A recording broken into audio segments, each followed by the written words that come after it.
Este yo soy particularmente tiene un sentido muy particular, muy especial. Tiene un sentido no de mayor importancia, digamos, que el resto, porque en la suma de los 7 hay verdades absolutas, hay verdades completas, hay enseñanzas espirituales importantes, hay doctrina.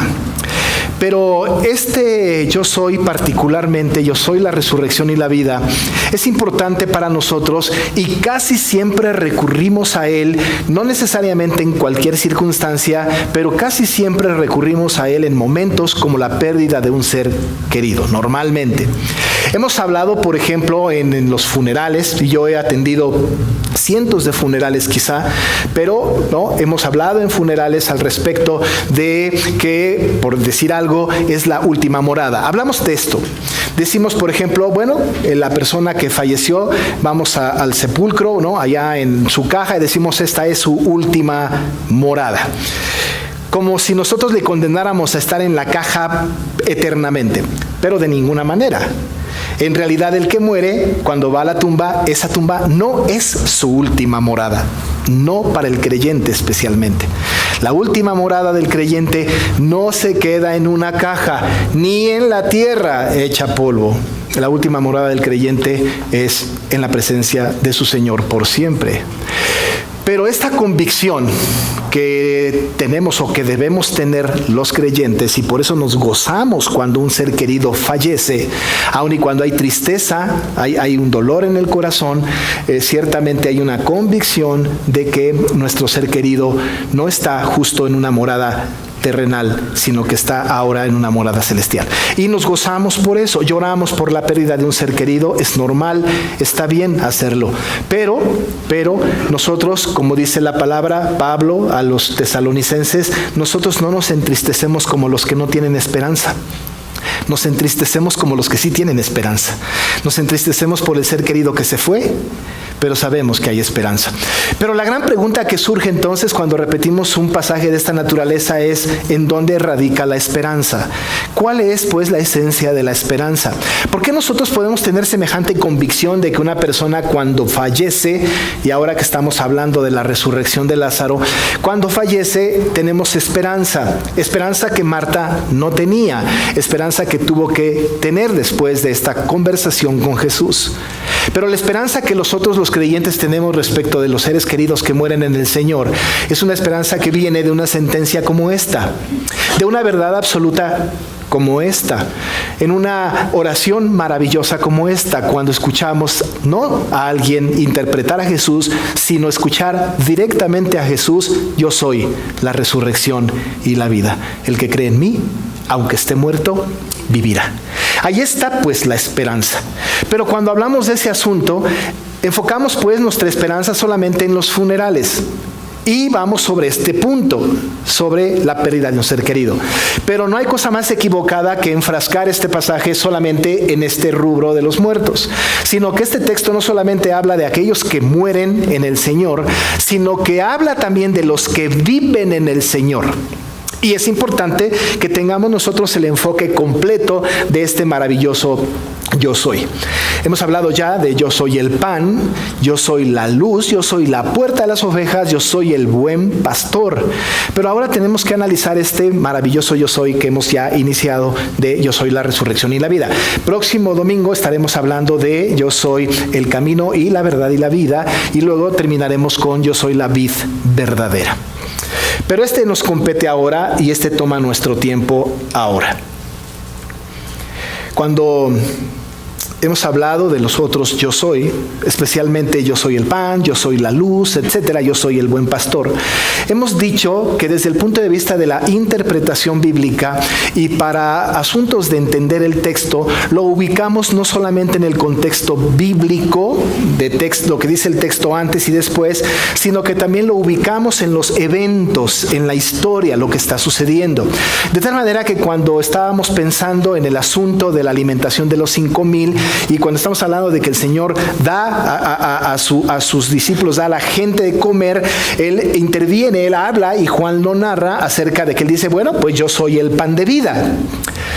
Cuando nosotros veíamos el asunto de que el Señor Jesús le regresa la vista a un ciego en ese contexto, vemos, y también en la fiesta de las luces, que también revisábamos del pueblo judío, ¿no? Entonces veíamos que el Señor había dicho en ese tiempo, en esa temporalidad, aprovechando las circunstancias, yo soy la luz del mundo. Así que entonces el Señor ha tomado, ¿no?, de diferentes actividades del mundo las situaciones para aplicar y para mencionar estas sentencias de sus yo soy, que ya dijimos, cuando dice yo soy, está diciendo soy Dios. Creemos que Jesús es Dios. Él es Dios y es el pan, Él es Dios y es la luz, Él es Dios y es la puerta, Él es Dios y es el buen pastor, Él es Dios y es la resurrección y la vida. Así que entonces no es diferente en esta ocasión. ¿Por qué no es diferente en esta ocasión? En esta ocasión, mucho más que en las otras, es más evidente que las circunstancias por las que está pasando el Señor y la gente que está a su alrededor son unas circunstancias muy particulares, que es justo la muerte de Lázaro, el amigo de Jesús. Ahora, hemos dicho que Lázaro, María y Marta son amigos de Jesús, lo cual es verdad. Pero evidentemente para ellos no solamente era un amigo, sino que era justo lo que tenía que ser el Mesías, era Dios. Marta lo va a afirmar también al final de este episodio. Lázaro también lo creía. Alrededor de este acontecimiento, en donde le llega la noticia al Señor cuando no estaba ya en Judea, porque en Judea había recibido alguna agresión y ya estaban rumbo a Betania, que es donde vivía, o cerca de Betania, por Jerusalén, en donde vivían Marta, María y Lázaro, se le comunica al Señor y le avisan al Señor que Lázaro estaba enfermo. Y bueno, el Señor sabe, porque el Señor es todopoderoso. Usted recuerde que Jesús es su calidad de hombre y Dios, que es completamente hombre y completamente Dios.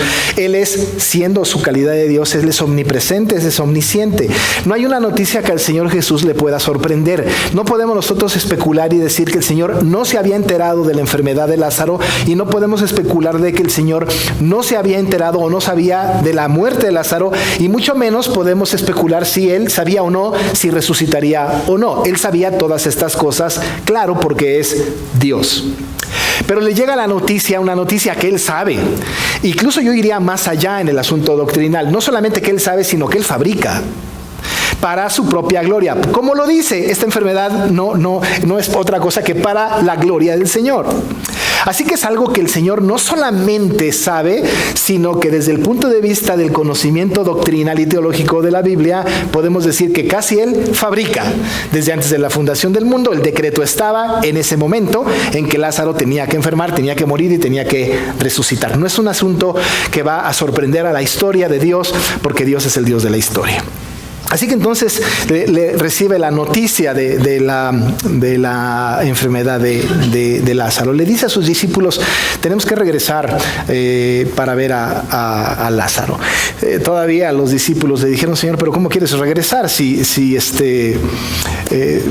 ya te fue mal en ese lugar, ¿no? Incluso Tomás, llamado Dídimo, muy valiente, ¿no? Dijo, no, a sus condiscípulos, vayamos y muramos con él. Tomás tiene estas características de muy aventado, igual que Pedro, ¿no? Vamos y muramos con él, ¿no? Y en este asunto, ¿no?, el Señor, por supuesto, está conociendo todas las cosas, sabe todo lo que está sucediendo. En el entretanto, el Señor decide regresar pues a Betania, donde viven Marta, María y Lázaro, y tiene que decirle el Señor a sus discípulos pues que Lázaro había muerto, porque les había dicho que estaba dormido, pero en realidad era una especie de eufemismo para decir que estaba muerto. Y ya viene a Betania con Marta y María. Marta es la que sale al encuentro de Jesús, Marta, y va a encontrarse con el Señor Jesús en el camino. A partir del versículo 17 nos cuenta esta verdad. Para ese tiempo entonces Lázaro ya había muerto y bueno, había pasado ya 4 días de la muerte de Lázaro. Cualquiera de nosotros sabe que en 4 días, ¿no?, como nosotros vamos a testificar más adelante en el texto bíblico, que con 4 días el cuerpo ya estaba en un estado de descomposición profunda. Pero ya llevaba 4 días de muerto Lázaro. Llegó Jesús a Betania, donde vivían Marta y María. Y cuando llegó al encuentro de Marta, ¿no?, Marta todavía le dice, Señor, si hubieses estado aquí, mi hermano no habría muerto. Le dice Marta. Pero ahora sé, que todo lo que le pidas a Dios, Dios te lo dará. ¿Qué le está pidiendo Marta a Jesús? Ahora, claro, nosotros podemos entender una fe histórica de Marta hacia Jesús. Podemos nosotros entender que Marta ha sido, si no presencial, ha escuchado o ha visto, que seguramente, algunas cosas que el Señor ha hecho y que el Señor tiene una relación íntima con su Padre y que posiblemente ya sabe, porque quizá lo ha vivido, que el Señor tiene esta comunión tan íntima que lo que le pide a su Padre, el Padre se lo da. Claro que Jesús no tiene oraciones caprichosas ni no tiene peticiones vanas. Él sí sabe pedir como conviene. Nosotros no sabemos pedir como conviene, eso dice la Biblia. Pero Jesús sí que sabe pedir como conviene. Y cualquier petición que Jesús haga delante de su Padre tiene que ser concedida porque es Dios orándole a Dios. Ahora, Él sabe que lo que pida se le va a conceder porque el que lo concederá, ¿no?, en esta información o en este conocimiento suprarracional que tenemos de la Trinidad, es que Él mismo es el que pide y el que actúa. Así que Marta, no sabemos si sabe esto teológicamente, pero le pide, yo sé, ¿no?, le dice Marta al Señor que cualquier cosa que le pidiera a su Padre, a Dios, Dios se lo iba a dar. Nosotros tenemos la ventaja, amados hermanos, de que tenemos la historia completa. Nosotros sabemos lo que sucedió en el versículo siguiente y en los que siguen. Sabemos que va a ir Jesús para allá. Sabemos que Jesús va a estar delante de la tumba. Sabemos que Jesús le va a decir a Lázaro, Lázaro, ven fuera. Sabemos que Lázaro saldrá. Eso lo sabemos nosotros. No podemos juzgar demasiado a Marta. Cuando esto está pasando, no había la siguiente historia. El único que conocía la siguiente historia o el minuto siguiente, la hora siguiente, era Jesús. Marta no, pero Marta está angustiada por la muerte de su hermano Lázaro. Entonces le dice, por favor, Señor, haz algo. No sé si le estaba pidiendo resucítalo porque no está en el contexto de la petición de Marta, pero a lo mejor estaba pidiendo lo que tú le pidas al Señor respecto a darnos consuelo, ¿nos lo dará? No lo sabemos. Pero bajo estas circunstancias, el Señor entonces le dijo, tu hermano resucitará. Ahora, ya digo, como nosotros tenemos el contexto completo, no solamente de lo que sigue, sino de toda la Biblia, casi pudiésemos afirmar y juzgar un poco a Marta y decir, ay, Marta, ¿cómo no entiendes? El Señor lo va a resucitar. Lo va a resucitar ya, en una hora, ¿no? Pero esta información Marta no la tiene. La información que Marta tiene es la información que está desde mucho antes de este evento. Los fariseos, los rabinos, pues, los judíos de la sinagoga, y no todos porque los publicanos no, pero los fariseos sí creen en la resurrección. Aquellos fariseos creen tanto en la resurrección que saben que la gente va a resucitar. Incluso tienen una convicción de una resurrección para justos e injustos. El problema es que ellos hablan o piensan de la resurrección o piensan acerca de que va a resucitar a alguna persona solamente cuando ha sido justa. Es decir, ha cumplido la ley. Toda aquella persona que cumple la ley, toda aquella persona que tiene una conducta correcta, entonces resucitará. Tienen un concepto de resurrección farisaico un poco equivocado, porque la resurrección a la que habla la Escritura es diferente, y la vamos a ver en un momento. Pero entonces el Señor está diciendo, tu hermano resucitará. Marta solamente tiene el conocimiento de una resurrección postrera, es decir, al final de los tiempos. Es una información que nosotros también tenemos. Lógicamente hablando, no pudiésemos nosotros de hablar de una resurrección temporal, es decir, en el tiempo en el que estamos viviendo. Para nosotros, y dice la Biblia, está establecido que el hombre muera una sola vez y después el juicio. No hay manera de que nosotros podamos creer que el Señor, ¿no?, o que cualquier persona que muere va a resucitar en algún momento. Por ahí estaba escuchando a un predicador hace unos meses una noticia de una persona en algún lugar, no recuerdo ahora el lugar, ¿no?, pero que se presumía o que decía que resucitaba muertos, que se llevaban a los muertos y que los resucitaba, y eso es imposible. Y si hace una cosa de esa naturaleza, esa viene de Satanás, no puede venir de parte de Dios de ninguna manera. Pero es imposible, esto no puede ser. La única posibilidad de resucitar es con el poder sobrenatural que Jesucristo ejerce sobre aquellos, y lo hará en esta temporalidad, pero hasta el final del tiempo, cuando el Señor venga en gloria, y entonces los muertos en Cristo resucitarán primero. Pero entonces el Señor le estaba hablando a Marta acerca de una resurrección. En la mente de Jesús está la resurrección inmediata de Lázaro, pero en la mente de Marta está la resurrección postrera de Lázaro.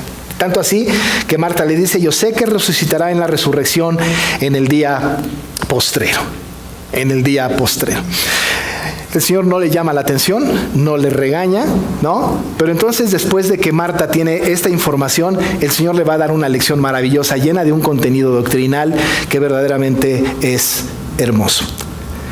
Yo voy a comentar de los versículos 25 y 26 varias cosas que tienen que ver con un tema doctrinal y esperanzador para todos nosotros. Jesús le dijo, después de que Marta dijo: yo sé que resucitará en el día postrero. Dijo el Señor: yo soy la resurrección y la vida. El que cree en mí, aunque esté muerto, vivirá. Yo soy la resurrección y la vida. No represento a la resurrección. No me parezco a la resurrección. No defiendo la filosofía de la resurrección. Él encarna el término diciendo: yo soy la resurrección y la vida. Quiero que noten que en el texto, y que no está caprichosamente colocado así, sino divinamente colocado así, en el texto están dos conceptos que son necesariamente cronológicos, uno luego el otro. Dice el Señor: yo soy primero la resurrección y luego la vida. No dice: yo soy la vida y la resurrección. Nosotros, en nuestra mentalidad muy humana y muy actual, ¿no?, en la filosofía del mundo, es prácticamente imposible que suceda como Jesús lo dijo. No es primero resucito y luego vivo, ¿no?, sino es primero vivo, luego resucito. Y en el proceso hay muerte, porque vivo, muero y luego entonces resucito. El Señor está hablando acerca entonces de que Él encarna la resurrección y que Él es la resurrección y la vida. Pero el Señor tiene un concepto de la teología bíblica del Antiguo y del Nuevo Testamento importante. Porque cuando se habla de resurrección, y a Jesús no le tenemos que enseñar doctrina bíblica, pero nosotros sí, cuando se habla de la resurrección y la vida, tenemos que tener, para que podamos seguir en el estudio de estos dos versículos, un conocimiento previo respecto de la doctrina. Cuando hablamos de resurrección, amado hermano, y pongan mucha atención en esto, estamos hablando de que en la Biblia se habla de dos resurrecciones. Apocalipsis 20, por ejemplo, en el versículo 5 y 6 deja claro que hay una primera resurrección. Y si hay una primera resurrección, entonces hay una segunda resurrección. Si no hubiera una segunda resurrección, no se diría o no se hablaría de una primera resurrección. Tenemos entendido entonces en el contexto bíblico que hay dos resurrecciones. La primera y la segunda. Pero ¿cuál es cuál? Y tiene usted toda la razón al preguntar por qué necesitamos aclarar el asunto. Ya le digo que Jesús de ninguna manera necesita una doctrina o un conocimiento o una enseñanza doctrinal. Él es el Dios de la doctrina, el Dios de la teología. Pero Él entonces nos da esta expresión para que a la postre nosotros, lectores implícitos, podamos redondear la idea completa.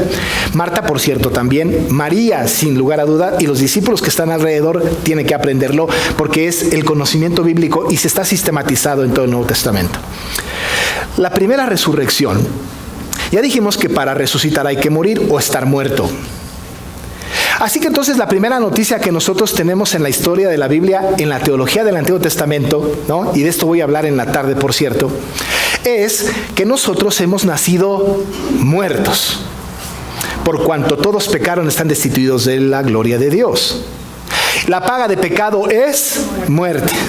Así que entonces nosotros, según Romanos 5:12, tenemos el pecado del primer Adán, de aquel hombre que corporativamente nos representó y que por culpa de Adán en su pecado, no quiero decir culpa, pero por la causa del pecado de Adán, nosotros todos a la postre, porque por un hombre entró el pecado al mundo, ¿no? Entonces todos somos pecadores.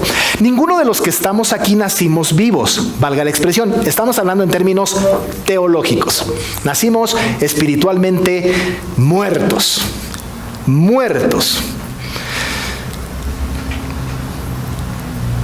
Cuando nació mi nieta, mi hijo fue muy agresivo con ella, pero él entendía y le decía, es un espectro de maldad.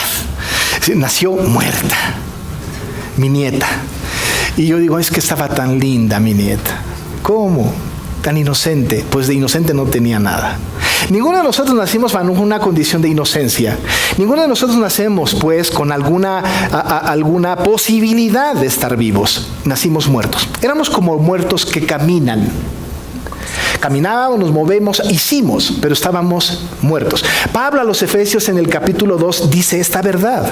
Él os dio vida a vosotros cuando estabais muertos en vuestros delitos y pecados.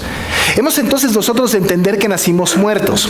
Si nosotros nacimos muertos, lo que más necesitaba el hombre elegido por Dios, y en realidad toda la humanidad, pero especialmente los elegidos, lo que necesitan es tener vida.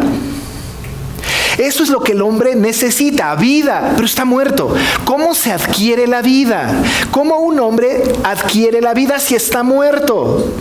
Son dos conceptos completamente irreconciliables. No hay la posibilidad de que un muerto viva o decida vivir por su propia cuenta. No existe esa posibilidad. Así que cuando nosotros nacimos muertos. Pero ahora nosotros estamos vivos. Y no solamente esto, sino dice la Biblia que tenemos vida y la tenemos en abundancia. ¿Cómo tuvimos esa vida? El concepto bíblico teológico es, y muy entendido por nosotros, es que el Señor nos ha regenerado. El nuevo nacimiento nos ha dado vida. Ha hecho latir nuestro corazón, ha cambiado nuestros afectos y ahora somos nosotros personas vivas. Bueno, para pasar de muerte a vida es necesaria una resurrección. Estoy muerto y para vivir pues hay que resucitar.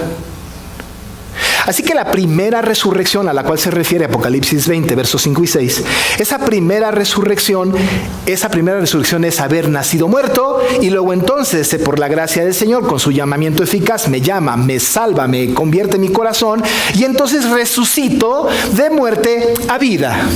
Esa es, pues, la primera resurrección. Entonces, ¿cuál es la segunda? Bueno, la segunda resurrección es cuando muero físicamente y al final del tiempo el Señor me resucita y me transforma. Esa es la segunda resurrección. Ahora déjeme decirle a todos los que están aquí, y lo afirmo 100%, que todos los que estamos aquí y somos salvos hemos experimentado la primera resurrección. Todos. No sé si todos los que estamos aquí experimentaremos la segunda resurrección. No lo sé. ¿Porque dude de su salvación? No. Porque anhelo que Cristo venga antes de que muramos. Pero si morimos, no hay duda, hermano, no hay duda. Experimentaremos la segunda resurrección. Ahora déjeme establecer una verdad filosófica. Todos los que experimentan la primera resurrección experimentarán sí o sí la segunda resurrección. Pero los que no experimentan la primera resurrección experimentarán la segunda resurrección, pero para muerte y perdición. ¿Cuál es el requisito indispensable para la segunda resurrección? La primera resurrección. Y la pregunta, ¿está en nuestro control la primera resurrección? No, de ninguna manera. Y entonces el Señor, en su mente maestra doctrinal teológica, pues, ¿no?, ante personas de un poblado como Betania, a Marta, especialmente a Marta, le tiene que enseñar esta verdad y a la postre a nosotros. Y le dice, yo soy la resurrección, la primera y la segunda. Yo soy el autor de la primera, porque el que en mí cree no se perderá y vendrá a la vida, ¿no? Porque yo soy el que la da. Y la segunda resurrección, porque con Cristo seremos crucificados y juntamente con Él resucitados. Él pues no representa, sino Él encarna la resurrección. Dice, yo soy esa resurrección, primera y segunda. Y para que le quede claro a Marta y a nosotros, entonces establece la verdad profunda. Dice Él, yo soy la resurrección, pero no solamente soy la resurrección, sino que además soy la vida, soy la vida. Nosotros sabemos que el Señor es la vida. Juan 1, versículo 4, dice, ¿no?, del Señor Jesús, en Él estaba la vida, y la vida era la luz de los hombres. Él es la vida. Más adelante, cuando estemos estudiando el capítulo 14, verso 6 de Yo soy el camino, dice también, yo soy el camino y la verdad y la vida, lo afirma. Sabemos entonces que no solamente es la resurrección, sino que es la vida, pero la vida después de la resurrección, no antes de la resurrección, después de la resurrección. Soy la resurrección y como consecuencia la vida. Y entonces añade, el que cree en mí, aunque esté muerto, vivirá. ¿Por qué? Porque soy el autor de la segunda resurrección. El que ha nacido de nuevo, ha depositado su confianza en mí, ha sido llamado por mí, ha venido a mí, exclusivamente que cree en mí, no importa que esté en una condición de muerte, experimentará la segunda resurrección. Y aquí está hablando justo de los muertos que cuando mueren van a resucitar. Por supuesto que indirectamente se está refiriendo a Lázaro, que un poquito después, estando muerto, va a resucitar. Es una resurrección milagrosa que confirma la verdad. Habla entonces aquí de los muertos que experimentarán la segunda resurrección. El que cree en mí, aunque esté muerto. No importa, no importa. Pero muerto físico, ¿eh? El que esté en mí, el que cree en mí, aunque esté muerto, vivirá. ¿Sabe qué? La muerte no es un enemigo para el creyente. Dice Pablo a los Corintios, y el postrer enemigo, que es la muerte, fue vencido. Tanto así que Pablo dice, ¿dónde está, oh muerte, tu aguijón? ¿Dónde, oh sepulcro? A ver, vente, tu victoria. La resurrección le da certeza al creyente de que la muerte, lejos de ser enemigo, es aliado. No la buscamos, no la queremos, no la procuramos, pero le damos la bienvenida. El creyente en el Señor no le debe de tener miedo a la muerte. Quizá pueda tenerle miedo a la manera como va a morir. Eso genera una expectativa desastrosa. No hay que pensar en eso. Pero la muerte, bienvenida. Pablo decía, para mí el vivir es Cristo, pero el morir es ganancia. Porque la muerte ya no es un enemigo. Y entonces solamente es para aquel que cree. Amado hermano, aquel mundo, el mundo afuera, que no conoce de Cristo, que no sabe estas verdades, la muerte es desastrosa, es el fin. Es la ausencia. Es la depresión profunda. Para el creyente no. Cuando una persona creyente muere, decimos, esta persona creyó en el Señor Jesús y aunque esté muerto, vivirá. Pero es que resucitará en ese momento, no. Vivirá eternamente con su Señor. La segunda resurrección. Pero ¿y qué hay de la primera? Dice el Señor en el versículo 26. Y todo aquel que vive y cree en mí, no morirá eternamente. O sea, no solamente se refiere pues a aquel que ha muerto, sino ahora viene al que vive. Pero déjeme hacer la siguiente afirmación teológica, que es justo un asunto en el que hemos sido, pues quizá acusados, mal juzgados, o los presbiterianos reformados. Todo aquel que vive. Esta palabra y esta expresión junta no tiene que ver con el que vive al respecto del que está respirando.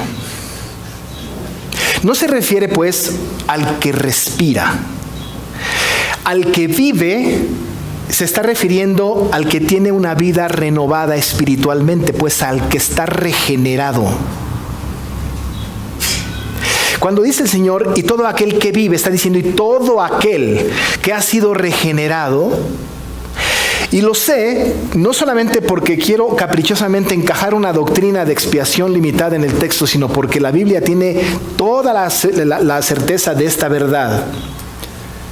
Porque como nosotros no creemos en la expiación universal, no somos universalistas, sino que creemos en la expiación limitada, no creemos que cualquier persona del mundo puede ser salva. Solamente serán salvos aquellos que el Señor ha elegido para este propósito. Pero otra cosa, no todos pueden creer para salvación. Creerán para salvación solo aquellos que han sido regenerados. De tal manera, amado hermano, que hay una verdad que quiero que quede en la mente de todos nosotros de manera contundente. No puedo creer en Cristo como Señor y Salvador con una fe salvadora si no he sido regenerado.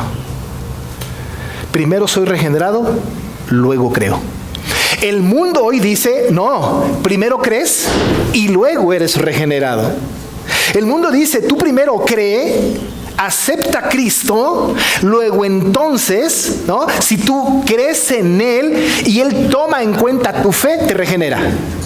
Eso no, porque eso estaría en el control del hombre, hace del hombre soberano. Pero de ninguna manera, para que haya una fe salvadora, tiene que haber una regeneración. La regeneración antecede a la conversión, no la conversión antecede a la regeneración. La regeneración es antes que la conversión. Y cuando el Señor me regenera, ¿sabe qué es lo que hizo? Me cambió de muerte a vida. Me resucitó la primera vez de mi estado de muerte a mi estado de vida. Una vez vivo, una vez consciente, una vez cambiado mi afecto, una vez entrando a la luz admirable, veo a mi pastor, oigo su voz y le sigo. Y creo, porque mi afecto fue cambiado. Y creo voluntariamente, nadie me obligó. Y decido voluntariamente. ¿Pero por qué decidí voluntariamente? Porque mi afecto fue cambiado, porque nací de nuevo. Y entonces el Señor le está diciendo a Marta, la primera resurrección, todo aquel que vive, es decir, aquel que ha sido regenerado, y luego entonces cree en mí,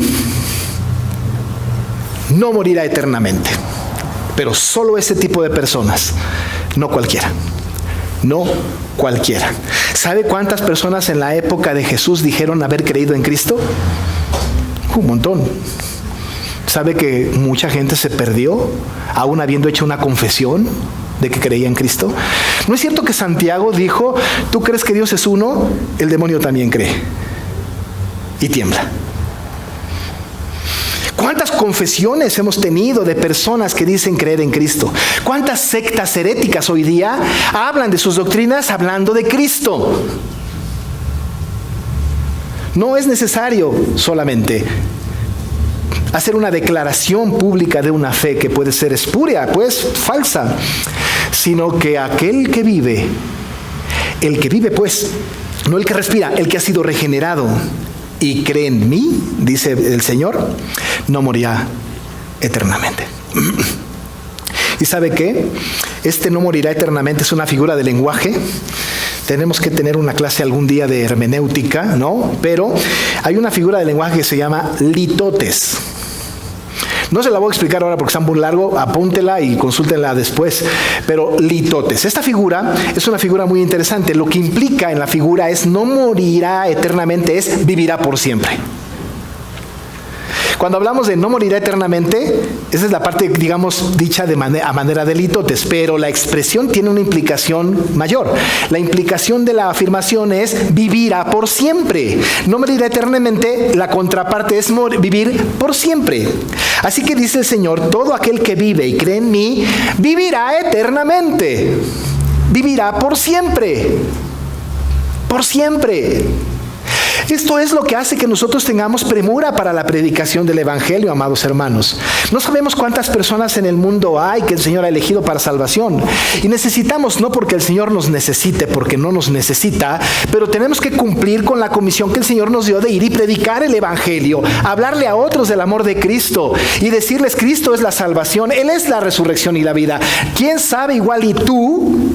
Eres parte de sus regenerados y si tú crees esto porque está confirmado en tu corazón, vivirás eternamente. Vivirás eternamente. Hace poco pregunté a algunas personas, 2 o 3 personas, si estaban seguros de que al morir irían al cielo con el Señor y vivirían por siempre. Y decía, una hermana me dijo, pastor, no sé. He sido tan mala, no sé. Hermano, el creyente confirma que el que vive y cree en Él vivirá eternamente. No depende de usted, depende de Él, o dependió de Él, que ya lo hizo. Esa es una verdad absoluta y profunda.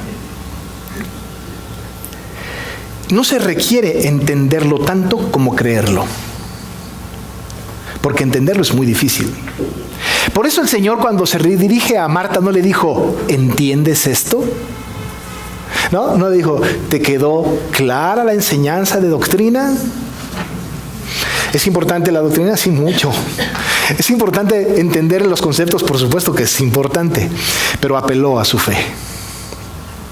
Le dijo, ¿crees esto? No le dijo, ¿crees que voy a resucitar a Lázaro? Porque lo importante en la historia no es la resurrección de Lázaro. Recuerda que al principio de estos sermones decíamos, tenemos que seguir al Señor de la señal, no a la señal del Señor. Nos confundimos y desviamos nuestra atención si vamos y exaltamos la resurrección de Lázaro. La señal del Señor no es tan importante como el Señor de la señal. Así que a Marta no le está diciendo, ¿no? ¿Crees que voy a resucitar a tu hermano? No. ¿Crees esto? Hay en tu corazón una firme convicción de que tú estás regenerada y si crees vivirás eternamente. No le está diciendo Lázaro, ¿tú lo crees? Amados hermanos, yo les pregunto a ustedes, ¿creen esto? ¿Creen que Jesucristo es la resurrección y la vida? ¿Creen ustedes, amados hermanos, que han sido regenerados por Cristo y que el que vive y cree en Él vivirá eternamente? ¿Lo creemos? Sí, lo creemos. No estamos persuadidos, quizá todavía nos falta mucho por aprender y por entender, pero la convicción del corazón del creyente es que viviremos por siempre con el Señor. Ya sea que vivamos o que muramos, somos del Señor y viviremos por siempre. Así que bienvenida a la muerte, no importa, que venga cuando sea, porque sabemos que Él es la resurrección y la vida, y el que cree en Él, aunque esté muerto, vivirá. Había necesario una respuesta a la pregunta del Señor, ¿no? Porque el Señor le dijo a Marta, ¿crees esto? Marta no se quedó pensando, pues deja ahí, pienso. Tampoco el Señor Jesús le dijo a Marta, ¿me recibes como Señor y Salvador? No. Tampoco le dijo, ¿me aceptas como Señor y Salvador? Tampoco. Tampoco el Señor le dijo, ¿crees esto? Sí, vamos a hacer una oración. No se lo dijo. Porque la conversión, la regeneración, opera en el corazón del hombre. Y solamente es importante que lo sepa el regenerado y el Señor. Pero como Jesús le pide a Marta una respuesta, la confesión es maravillosa. Sí, Señor. Y quiero que note que Señor está con mayúsculas, con mayúscula. Sí, Señor. Sí. Yo he creído que tú eres el Cristo, el ungido pues, el Mesías. Yo he creído que tú eres el Hijo de Dios, que has venido al mundo. Hemos de notar que la palabra ahí no es yo te recibo como Señor y Salvador. Solamente es una expresión de su corazón, de una genuina conversión. Yo he creído. Y ese yo he creído que tú eres el Cristo es una confesión completa. No se necesita más. Porque el Señor y ella sabían de la genuina conversión de Marta. ¿Habrá sido salva María? Seguro que sí. ¿Habrá sido salvo Lázaro? Si no, no lo hubiera resucitado. Claro que sí.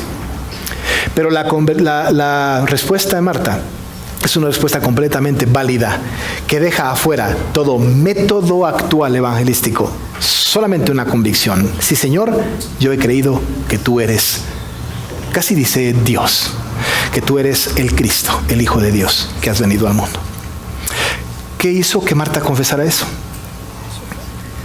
¿El discurso tan lindo de Jesús? Puede ser que sí, porque Jesús es Dios.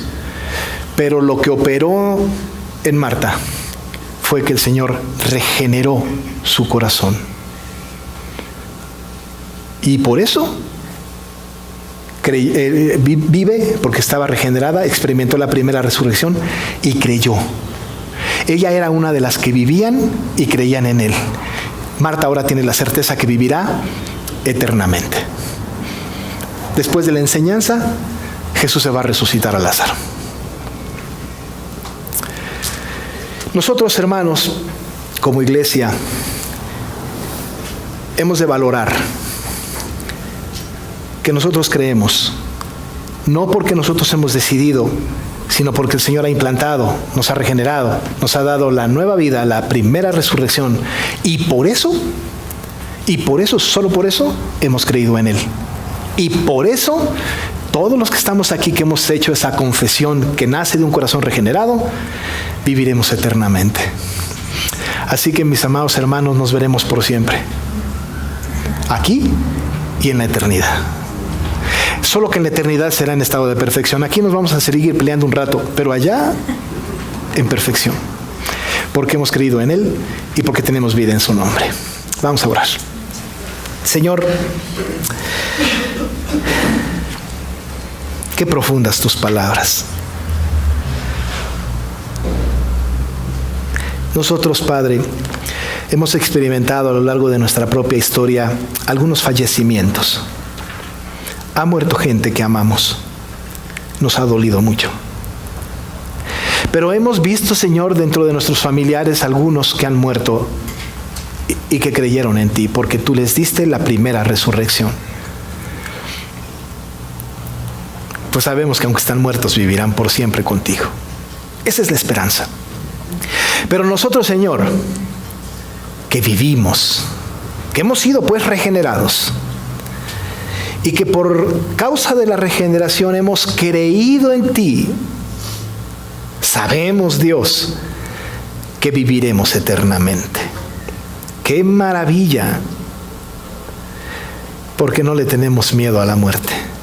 Porque el mismo poder resucitador de Jesús, al llamar a Lázaro de la tumba y él salir, será la misma voz que nosotros escuchemos cuando venga en gloria y resucitemos juntamente con Cristo. ¿Para qué? Para vivir eternamente. Sí lo creemos, Señor. Creemos que tú eres el Cristo, el Hijo de Dios. Creemos que viviremos por siempre. Alabado y glorificado seas en el nombre de Jesús. Amén.